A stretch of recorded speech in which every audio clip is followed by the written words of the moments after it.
مفتی اعظم قائد ملت اسلامیہ مفکر اسلام حضرت مولانا مفتی محمود رحمہ اللہ، قائد حزب اختلاف، صوبہ سرحد کے وزیر اعلیٰ، قومی اتحاد کے صدر، تحریک ختم نبوت کے فاتح، مغربی ایجنڈوں کو للکارنے والے مجاہد، قاسم العلوم ملتان کے شیخ الحدیث، ناظم عمومی جمعیت علماء اسلام مولانا مفتی محمود رحمہ اللہ 6 ربیع الثانی 1337 ہجری بمطابق 9 جون 1919 کو پنیالہ ڈیرہ اسماعیل خان میں پیدا ہوئے۔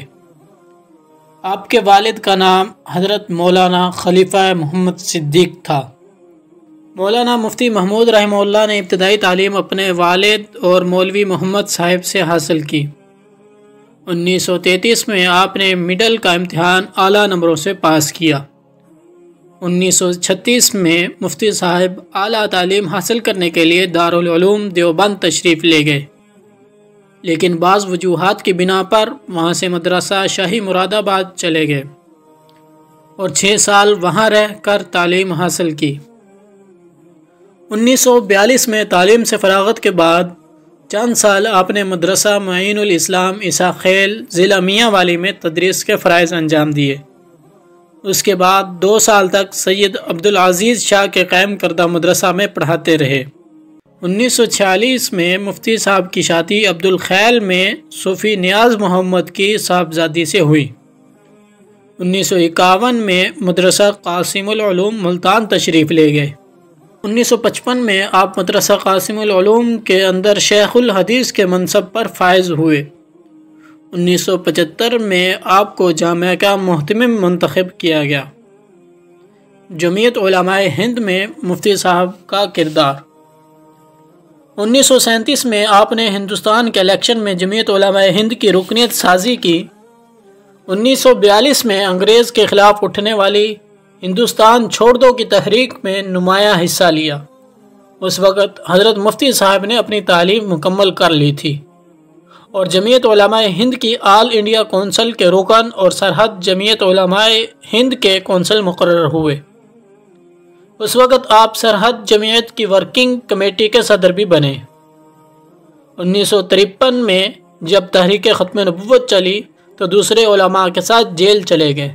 جیل سے رہا ہوئے تو 1 سال پہلے جس دینی جمعیت کو تھوڑا بہت منظم کیا تھا اب اس کا شیرازہ بکھر چکا تھا۔ 1954 میں حضرت مولانا مفتی محمد حسن صاحب کو اس کا امیر بنا کر اس کے مردہ جسم میں روح ڈالنے کی کوشش کی گئی، لیکن وہ اپنی معذوری کی وجہ سے جماعتی اور تنظیمی دورے نہیں کر سکتے تھے، اس لیے جماعت زندہ نہ ہو سکی۔ قائم مقام صدر مفتی محمد شفیع صاحب تھے، لیکن وہ بھی اپنے وسیع علمی کام کے باعث ملکی دورے نہیں کر سکتے تھے۔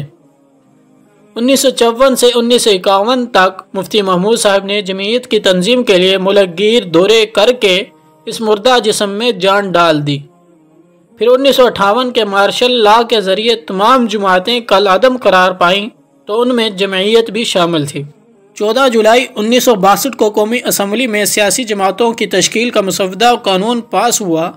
اس کے فوراً بعد مفتی محمود صاحب نے قائم مقام امیر جمعیت علماء اسلام کی حیثیت سے جمعیت علماء اسلام کی تمام شاخوں کو ہدایت جاری فرما دی کہ ہر جگہ جمعیتوں کو بحال کر دیا جائے اور مارشل لا کے وقت جو عہدیدار تھے وہ اپنے عہدوں پر کام شروع کر دیں۔ اس کے ساتھ ہی 14 اگست 1962 کو لاہور میں جمعیت کی شورا کا اجلاس طلب کر لیا گیا، جس کی صدارت حضرت درخواستی رحمہ اللہ نے فرمائی۔ جمعیت کے نئے امیر مولانا محمد عبداللہ درخواستی صاحب منتخب ہوئے۔ مفتی محمود صاحب نے 8 مارچ کو ڈھاکہ میں منعقد ہونے والی قومی اسمبلی کے اجلاس میں آئلی قوانین کو منسوخ کرانے کی تجویز کا نوٹس دیا اور اس مقصد کے لیے ملک بھر میں احتجاجی مہم جاری کی گئی۔ صدر اسپیکر اور ارکان اسمبلی کو محضر نامے بھیجے گئے۔ مارچ 1963 کے قومی اسمبلی کے اجلاس میں پاکستان کے دستور میں ترمیم کا ایک بل پیش ہوا۔ یہ بل بنیادی حقوق کے نام سے پیش کیا گیا تھا۔ اس میں مفتی محمود صاحب نے مندرجہ ذیل ترمیمات کا نوٹس دیا کہ کسی مسلمان کو مرتد ہونے کی اور ملک میں ارتداد کی اشاعت کی اجازت نہیں ہوگی۔ نمبر 2، تعلیمی اداروں کے دفعہ میں یہ اضافہ کیا جائے کہ کسی تعلیمی ادارے میں خلاف اسلام تعلیم و تبلیغ کی اجازت نہیں ہوگی۔ اسی طرح کی متعدد ترمیمیں اس نوٹس میں شامل تھیں۔ جنوری 1964 کو جامعہ الازہر مصر کے 1000 سالہ جشن کے موقع پر حکومت مصر نے دنیا بھر کے جید علماء کو اس جشن میں شرکت کی دعوت دی۔